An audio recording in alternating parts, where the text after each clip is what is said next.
Hello guys, welcome back to my channel. I hope तपाईँ सबैजना सन्चै हुनुहुन्छ होला भन्ने आशाको साथ आज फेरि म तपाईँहरूको सामु एउटा नयाँ ब्लग लिएर उपस्थित मिनी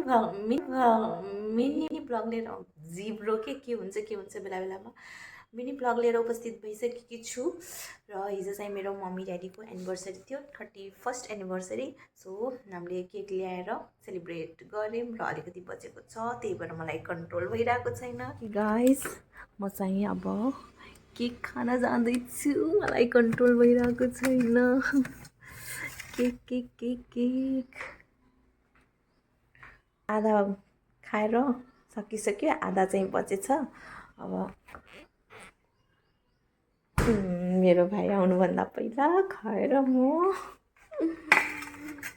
अलिकति खान्छु अनि अलिकति बचाउँछु।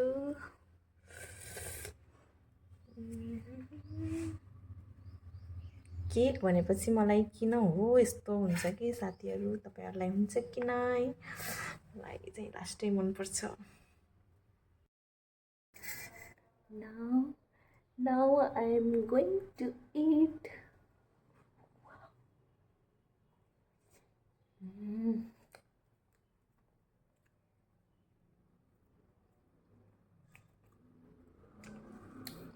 देखेछ कि नै?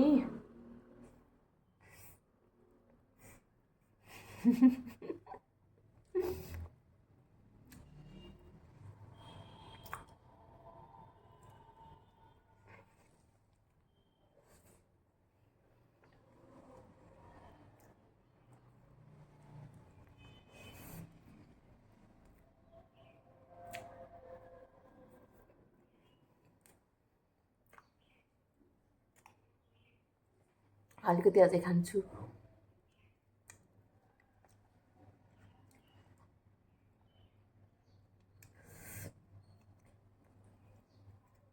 छोट लड़का हंस करे लगठू यार, केक देखठू तो का हुई देख मिन।